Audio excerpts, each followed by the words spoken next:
Gedung Sekolah Rakyat Terintegrasi 2 Kota Surabaya yang menempati lahan seluas 6,6 hektar telah rampung dibangun 100% pada Selasa 28 Juli.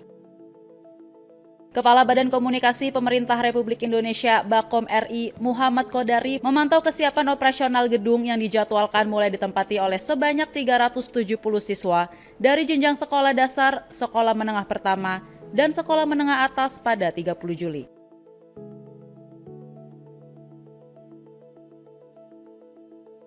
Gedungnya bagus-bagus, sekolahnya bagus, fasilitasnya juga bagus. Insya Allah akan sangat menunjang, membahagiakan bagi pendidikan anak-anak kita, terutama dari kalangan yang kurang mampu ya. Karena sekolah ini untuk yang kurang mampu dari desil 1, desil 2. Mudah-mudahan tempat ini akan menjadi pintu, akan menjadi jalan bagi perubahan nasib ya, bagi anak-anak kita yang kurang beruntung. Ratusan siswa ini terdiri atas 100 siswa angkatan tahun ajaran 2025-2026, serta 270 siswa angkatan tahun ajaran 2026-2027. Seluruh siswa akan menempati asrama di gedung permanen Sekolah Rakyat ini mulai 30 Juli. Selanjutnya, mereka akan menjalani tes kesehatan pada 31 Juli, kemudian dilanjutkan dengan masa pengenalan lingkungan sekolah pada 1 Agustus. Para siswa di Sekolah Rakyat tidak melalui proses pendaftaran. Mereka merupakan anak-anak dari keluarga miskin dan miskin ekstrim, yang diseleksi berdasarkan data Tunggal Sosial dan Ekonomi Nasional DTSEN Kementerian Sosial.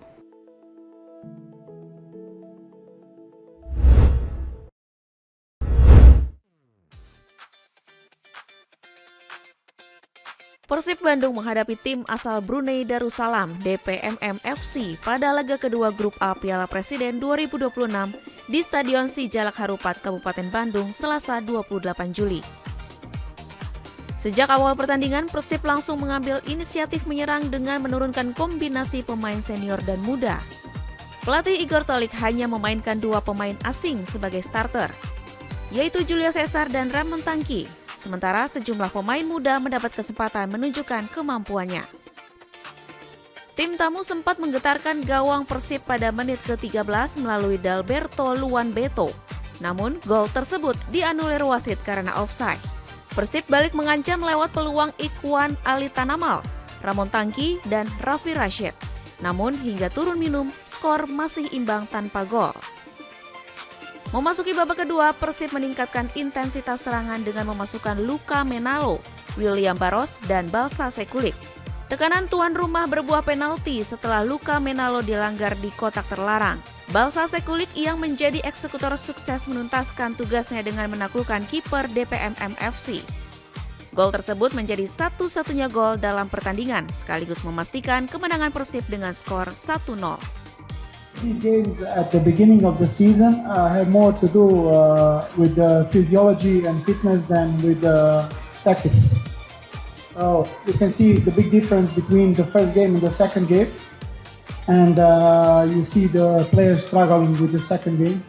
Even though we changed a lot of players, and we put some players who didn't play a lot in the first game. They took the chance really good. Kemenangan ini membuat Persib menjadi tim pertama dari Grup A yang memastikan tiket ke babak semifinal Piala Presiden 2026. Sementara itu, DPMM FC wajib meraih kemenangan pada laga terakhir fase grup demi menjaga peluang lolos ke babak berikutnya.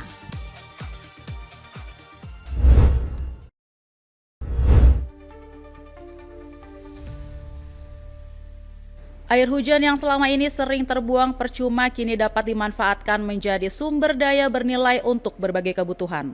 Inovasi ini dikembangkan Universitas Diponegoro Undip Semarang.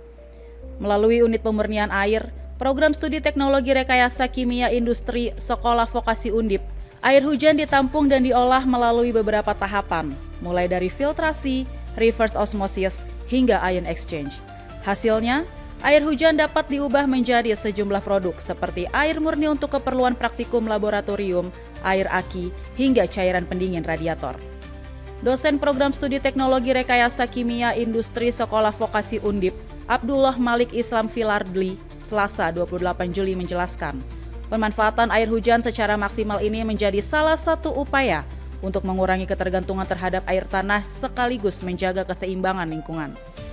Awal mulanya berkaca pada air hujan. Di Indonesia kita tahu bahwasanya ada dua musim hujan, musim hujan dan juga musim kemarau. Lalu air hujan tersebut jatuh ke lingkungan tetapi tidak kita gunakan, sedangkan kita sendiri masih menggunakan air tanah. Yang harus kita pahami, kalau air tanah semakin lama semakin banyak kita ambil di tanah, maka permukaan tanah akan menurun sehingga bisa merusak. Inovasi pengolahan air hujan ini dinilai memberikan manfaat bagi lingkungan kampus, khususnya dalam mendukung kegiatan praktikum dan pembelajaran mahasiswa. Saya sangat mengapresiasi karena dengan inovasi ini sangat membantu untuk ketersediaan air untuk kebutuhan praktikum. Kita bisa menggunakan aquades, bisa kita beli dari luar, itu kan membutuhkan biaya untuk keluar ya. Dengan inovasi dari vokasi ini kita bisa menggunakan air atau aquades ini untuk kegunaan selama praktikum. Pihak Sekolah Vokasi Undip terus melakukan penyempurnaan teknologi pengolahan air hujan ini dan berharap inovasi tersebut dapat dikembangkan lebih luas, tidak hanya di lingkungan kampus.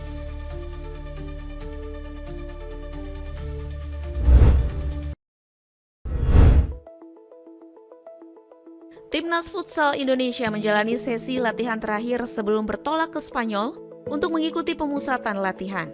Agenda ini bertujuan meningkatkan level permainan Timnas Futsal Indonesia Senin 28 Juli.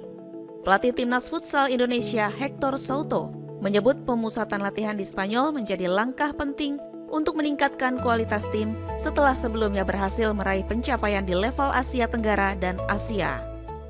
I think we need that. We need that to increase our level. There are some situations in Piala Asia, in AFC, that we check we need to improve, and that's why we are going to Spain. We know that we will struggle. We know that maybe we play 4 games, we cannot win any game, but maybe we can also win. But the important thing is not about the result, is to implement new things for the team. Hector menambahkan kehadiran tim-tim Eropa akan memberikan pelajaran dan pengalaman berharga bagi tim Merah Putih, terutama dalam pengembangan taktik dan kualitas permainan. Sebanyak 20 pemain akan dibawa ke Spanyol untuk menjalani pemusatan latihan yang berlangsung pada 11 hingga 23 Agustus.